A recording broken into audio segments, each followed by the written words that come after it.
So he woke up this morning and immediately went to the sewing machine. And like, there's going to be lots of creations. So, Lots of creations. It looks like we're live. oh, So great. welcome everyone. You caught our conversation around fashion, but welcome to the Coaching to Flourish podcast. I am your host, Raj Anderson, Executive Life Coach, Assessor, and Coach, and I am here with John Andrew Williams, who is the founder of Coach Training EDU, and our special guest again, Shawnee, as we listen to the second part of the demo. I will hand over to John in a moment just to give us a quick recap. But Shawnee, welcome again. Is there anything you would like to share before we get into this, or a quick intro again for our listeners? Yeah, just really fast. Nice to hear, I guess, be seeing all of you again in old fashion. I am a member of the 2.0 classes presently, and I'm working on building out my coaching business and graduated 1.0 a few months ago and was very, very enamored with everything and very excited to be here. Excited to have you here again. So I'm going to hand over to John because we are going to be getting into part two of the coaching demo. So, John, do you want to give us a recap and then we can get into it? What would be helpful? I think we should just dive into it and just go because we tend to run out of time on these things. All right, Tend let's do to it. talk a bit. So yeah, let's dive in. I have been reviewing past episodes too, which has been interesting to watch and realize like I'm really liking these, and I feel like they have an impact on like they're having an impact too on like the quality of the the quality of the coaching I'm hearing in a lot of the classes. The demos are really working, and I think just the awareness of coaching is growing in general. But anyway, that's all I want to say. Let's dive in. Got it queued up here. There we go.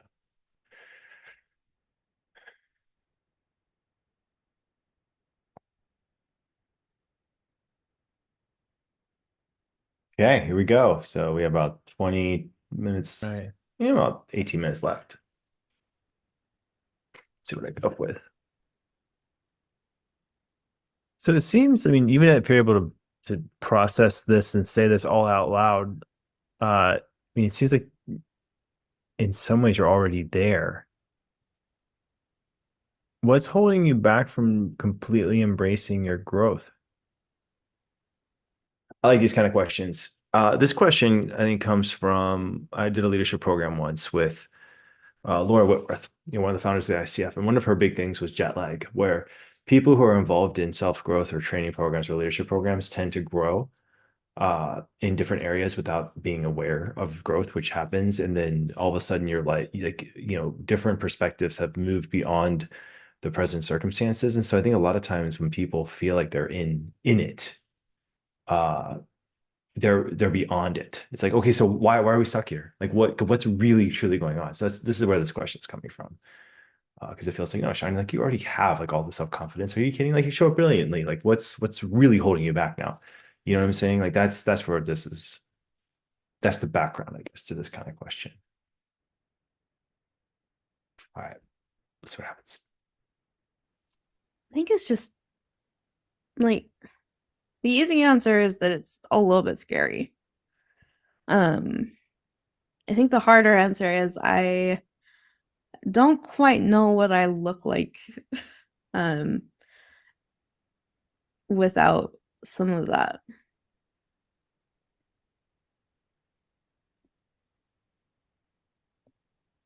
Yeah.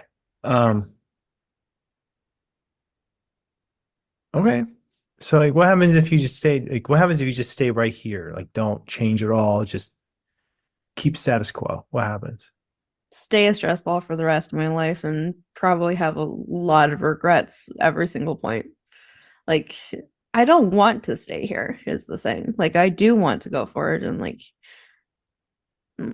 I do want to take the jump. I just like and I think I've started taking it in some ways, but like it's also just kind of like for the personal stuff, I don't think I know quite who is landing, if that makes sense.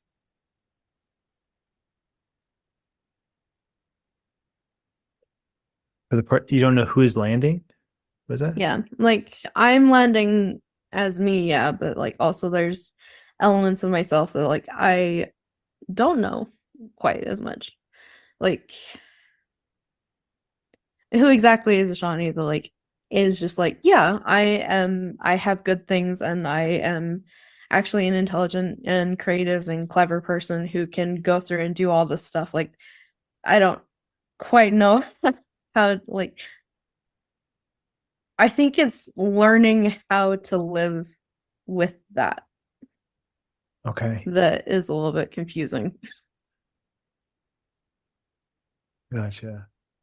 What's the what's your hypothesis? Let's go there. Like what's the like let's say we put an action step on the a big scary action step, right?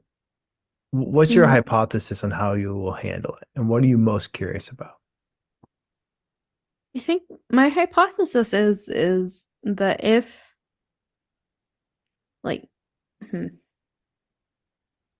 my hypothesis is that I can do this.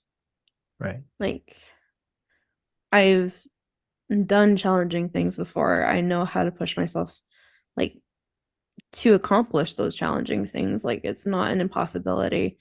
Um and in some cases it's even like a kind of a joy getting to like learn new things, be a new person, like Yeah. find new identities. But like I think yeah, I think that's my hypothesis that I can do it. What was the second part of the question? What's the action step that can test something about this hypothesis? Got you. I think hmm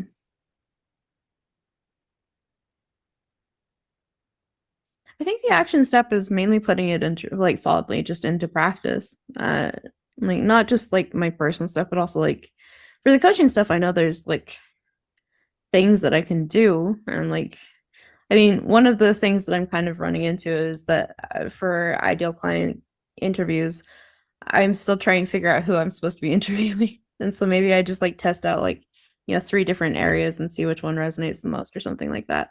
Like, I think it's actually, starting to check off boxes on the to-do list. Right. Yeah, do that.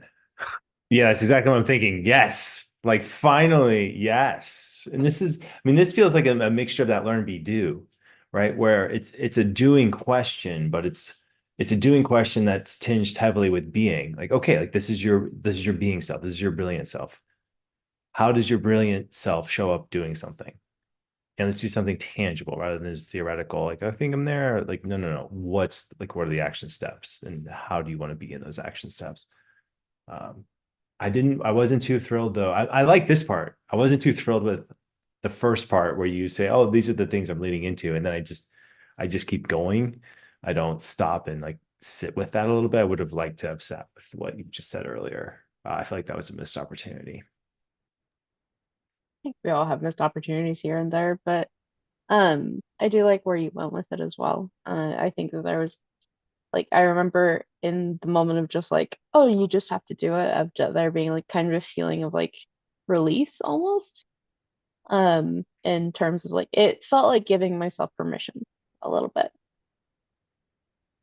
Like permission to be like, okay, we've covered this. Let's just keep moving. Like that's like, or More permission in the like I think because a lot of what I had been kind of encountering in over the course of this was like there is a difference between like self-perception in terms of and then actual like actualization. And so it was kind of like giving in that moment of just like, okay, just like, run with it, embrace it, move forward with it. It was kind of like, okay, you can just say like, this is who I am now, and I'm learning who I am, and I can go and do things while still learning, in a way. totally.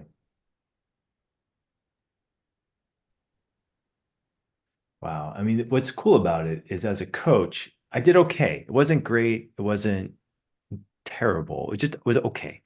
But as a client, I felt like you handled it as a client, and you as a client brought the value to this part really well, which is nice. It's like, all right, like this is one of the reasons why I love this coaching process so well, is as a coach, you can release so much pressure that needs to be done like in a certain way, or that you need to get every opportunity needs to be seized. No, not really. No, I agree. It's like, I don't know, that's part of why I really love the three trusts so much. Is that in a way it kind of gives yourself a little bit of permission and grace at the same time. Like, because it's not solely just one process or one coach or one client, it's all three. Totally. Yeah, and as a coach, you don't know what's happening below the surface. Like you don't really know. You have ideas, you have windows, but you don't have the complete awareness that that your client has. And trusting that, I mean, it's almost like it is impossible. It's impossible to know. So if it's impossible to know, why would we spend time and energy on trying to know? The best thing you can do is simply stay curious and then give that curiosity to your client. This feels very clear. All right, ready to keep rolling? Let's let it roll. John, can I just add Tomorrow. something? Yeah, please. I was really intrigued by when you asked, like, what happens if you stay here? So even if there isn't that knowing, your intuition is telling you that there is something more. Or, even in part one, we were looking at any resistance or where you were stepping into some challenge or direct communication. And what I was curious about observing Shawnee when you asked that question, she was responding, was the left side of her body. It looked like her leg was tapping, right? So there was energy there. And I was like, what is that? What's happening here? Even with that question, and as she is releasing what she is saying. Shawnee, I just noticed your body language there. What were you thinking when I said that? There absolutely is. I'm a nervous fidgeter, is the thing. So there's usually movement happening. Not just nerves, but like there's just a lot of fidgeting in general. But I remember in that specific moment, it was like, you know, being asked the question, and then in that moment, you have to kind of live in the question, and it's kind of like, what does that feel like? And it was just like immediately like, oh, so much anxiety.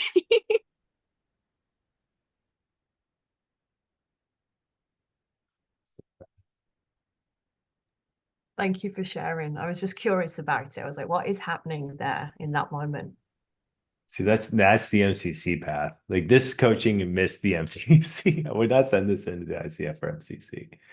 But that comment, yeah, that's an MCC one right there. All right, let's let it roll. Let's see what happens. Amazing. That's such a. When will you let me know if you've done them or not? Did we do I those? was planning Shawnee? on finding some people today to reach out Cool. to, so we All can right. start getting that scheduled. So you got my email, right? You'll let me know. Like, yes, I did it. Okay. Okay. I have a question. Yeah. It might be a prickly one, Oh dear. but it's here. I rarely do this To too. what degree is grappling with your identity, who you are, a form of procrastination? I think it's a bigger form of procrastination than Shawnee, what were you thinking? What was that? How did that question land? Okay, so I think like I handle a lot of questions that get thrown my way with like an element of practicality, just kind of like, oh, this is in my yard now. Now I have to think about it and do something about it.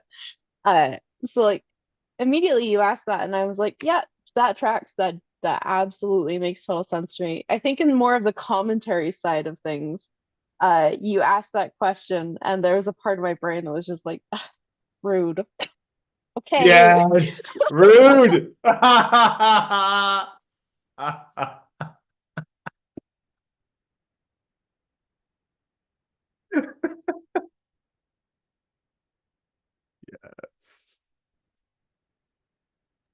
That was a great example of prickly question, though. We have to even take that out of here in this demo. We use it in this demo, but we get asked for examples on prickly questions all the time. And there was that great example. You did preface it with, this might be a prickly question. So what was your gut telling you when you prefaced it with that, John?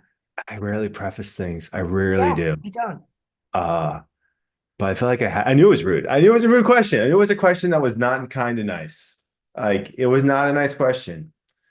But I just felt it because I was like, in my being, I felt in my being, I'm thinking, okay, here's a person who has so much to give, so much there. Literally, your day job is project managing. Like, that is your literal day job. So I'm thinking to myself, all right, so here's someone who has so much to give, is a solid coach, a project manager, like, and then is saying, okay, I don't know who I am, so I can't go out in the world yet, or I'm uncomfortable. It's like that's what's happening internally for me. And so that's where that question is coming from. It's like, no, Shawnee, you have it all. You're brilliant. Go. Like, the world needs you. Go. This is like, why? Why this? So that's where this question was coming from. By being completely transparent. Thoughts on that other than rude? Did it work? Did it shake it up? Like, It did work. I like, because the thing is, like, it was kind of like that thing that you were avoiding looking at, where it's just like, okay, but I like, you don't necessarily want to face it. So like immediately you did ask that question. And it was kind of like just like someone kind of grabbing your chin and like tilting it to face the thing.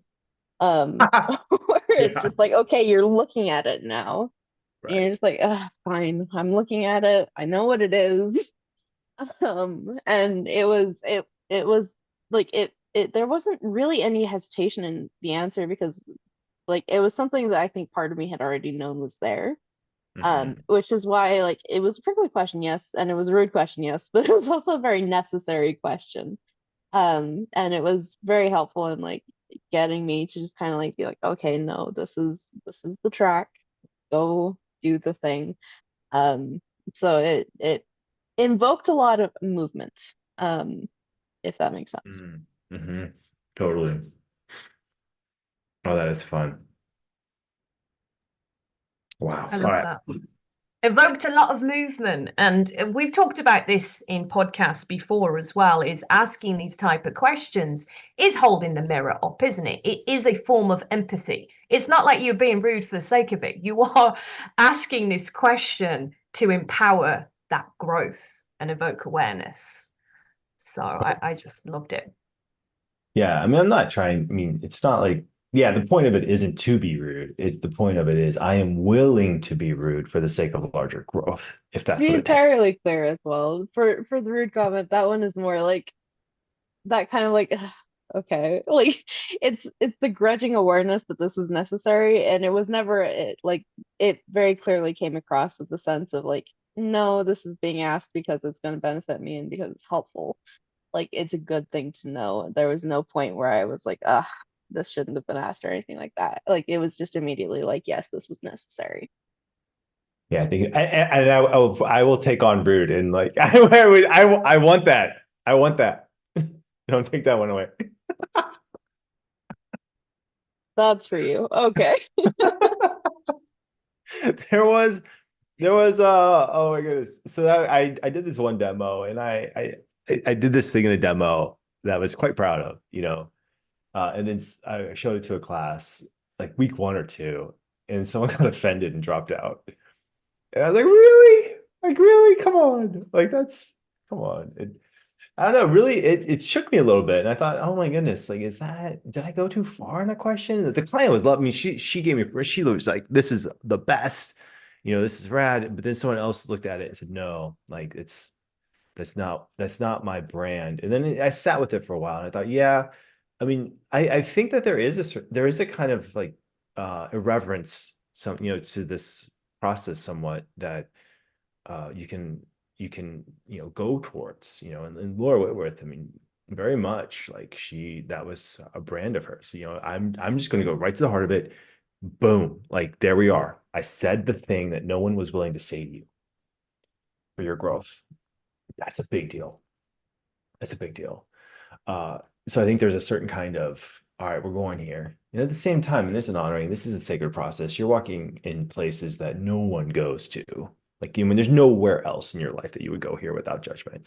So, I mean, it's amazing to me that a process that I feel like walks on holy ground and is very sacred. It also allows for this kind of, I don't know, rude question for the sake of growth. Raj, I really do think we're only able to get through 7 minutes of a recording at a time. So we used to think, oh, we'll do, one of these. And no, it takes 3 sittings to get through 30 minutes here. So. And I'm trying to zip it. I have so much to say. I'm like, I know you're holding back. I'm like, I know you're just holding back because you're just like, we're trying to get through the thing. We're not going to get through the thing. We have some lined up for next week too. And I'm like, oh my goodness. Sorry. Like, we're just going to have to spend 3 weeks on this one. I mean, if it's any help, I think I have something next week, so we'll see. All right. So no, we gotta offline. or we just say, you know what? This is part 1. And for those in the program, you can watch the whole demo and see how it goes. So yay there. For the podcast, we're gonna have a new one next week. But there's always more learning. So, I think that's better than trying to rush 12 minutes into a 7-minute podcast anyway. So Roger, your thoughts on this? Like, you might as well just go for it. Yeah. Well, there's just so much learning that's taking place here, isn't there? And as I said, we get these questions even around prickly questions. What is the purpose of them? This is a great example here. It's wonderful actually hearing Shawnee's perspective as well, because she was receiving that question and how she received it.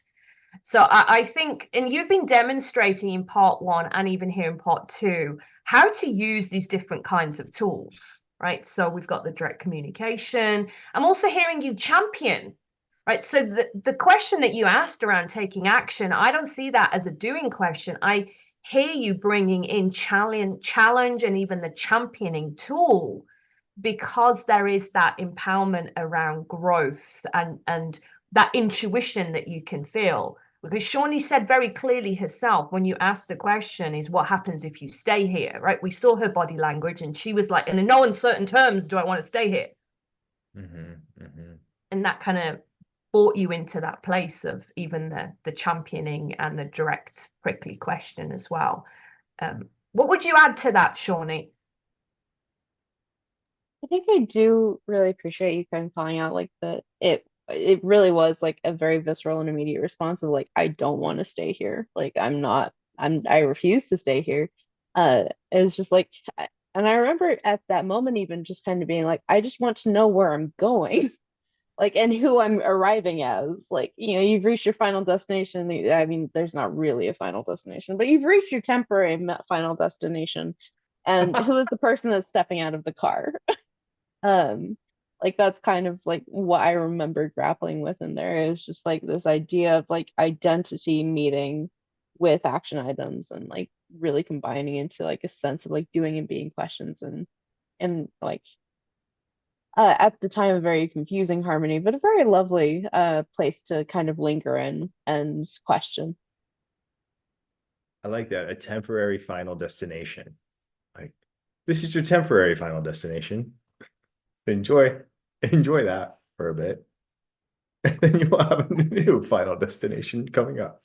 That's how it goes. Like we went through and covered like pathways and kind of like goal versus end state ones. And I remember somebody asking me about, or like I was coaching somebody else and they were talking about their goal as if it was a final, like this is the end goal kind of thing. And I'm just like, no, that's a pathway thing. Like you get there and you're still going.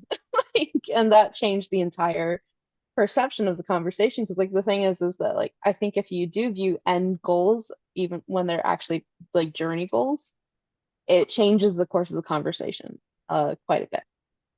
See what I'm talking about? Like, you're already there. Like, what? You know what I mean?